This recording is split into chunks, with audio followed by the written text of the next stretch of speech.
नमस्कार किसान साथियों, स्वागत है आपका एक और नई वीडियो में। आज के वीडियो में हम बात करने वाले हैं उन बैक्टीरिया साइड के बारे में जिनको हम अपनी फसलों में इस्तेमाल करते हैं। जैसे कि हमारे अफीम की फसल हो या प्याज लहसुन वगैरह की फसल हो, उसमें हम कई बैक्टीरिया साइड का इस्तेमाल करते हैं, जैसे कि वेलिडामाइसिन, कासुगामाइसिन या मल्टीप्लेक्स कंपनी का बैक्टीनाश वगैरह।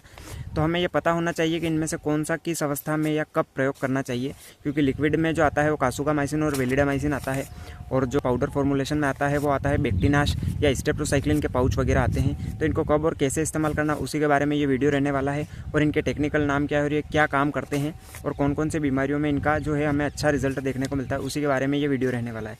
तो किसान साथियों, वीडियो में अंत तक बने रहिए।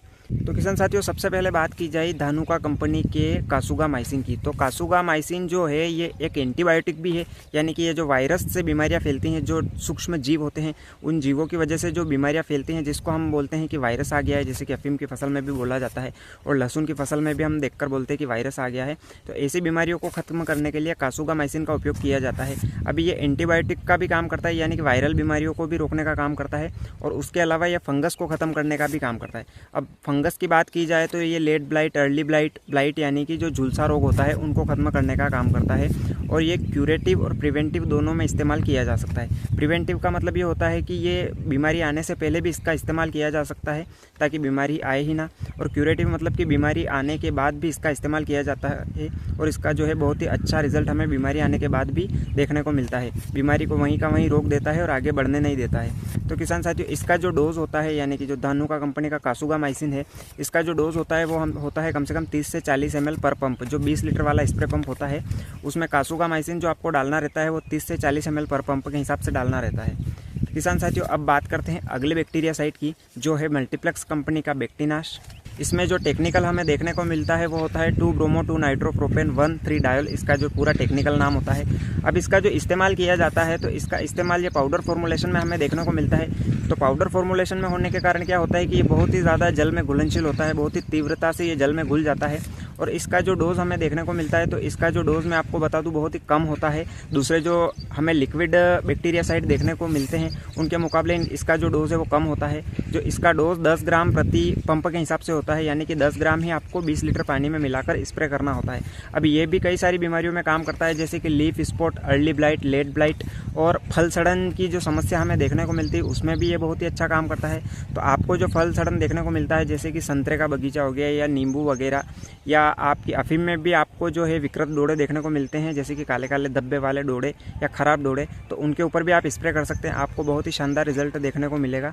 और इसके अलावा जो है ये बैक्टीनाश आता है मल्टीप्लेक्स कंपनी का, लेकिन कई अन्य कंपनियों के भी आपको जो है ये टेक्निकल वाला फॉर्मुलेशन देखने को मिलता है, तो आप किसी अन्य कंपनी का भी इस्तेमाल कर सकते हैं। किसान साथियों, अब आखिरी में बात करते हैं सबसे ज़्यादा हेवी बैक्टीरिया साइड की, जो है स्टेप्टोसाइक्लिन के पाउच, जो आपको छोटे छोटे पाउच देखने को मिलते हैं। किसान साथियों, अब इसमें टेक्निकल की बात की जाए तो इसमें होता है 90% जो होता है इसमें स्टेप्टोसाइक्लिन सल्फेट होता है, और उसके अलावा 10% इसमें होता है टेट्रासाइक्लिन हाइड्रोक्लोराइड। अब किसान साथियों, ये भी कासुगामाइसिन की ही तरह जो है प्रोटीन संश्लेषण को बाधित करके अपना कार्य करता है, और जो बैक्टीरिया है या जो फंगस है उसको जड़ से ख़त्म कर देता है। ये भी जो है प्रिवेंटिव और क्यूरेटिव दोनों प्रकार से काम करता है, यानी कि बीमारी आने से पहले भी इसका इस्तेमाल किया जा सकता है और बीमारी आने के बाद भी इसका जो है स्प्रे किया जा सकता है। ये बहुत ही शानदार रिजल्ट दिखाता है। अब बीमारियों की बात की जाए तो ये भी लगभग बहुत बड़ी वाइड रेंज जो है बीमारियों को कवर करता है, जैसे कि लीफ ब्लाइट हो गया, कैंकर रोग हो गया, leaf spot, early blight, late blight, सभी प्रकार की बीमारियों को ख़त्म करता है।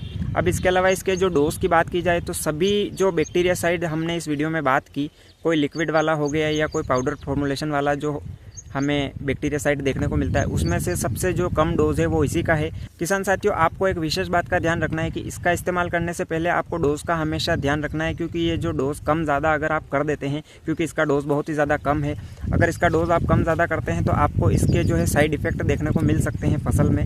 तो किसान साथियों, इसका जो डोज है वो 2 ग्राम पर पंप के हिसाब से होता है, यानी कि जो 2 ग्राम आपको डालना है वो 20 लीटर पानी में मिलाकर स्प्रे करना है। किसान साथियों, उम्मीद करता हूँ आपको ये वीडियो पसंद आया होगा। मिलते हैं अगले वीडियो में नई जानकारी के साथ।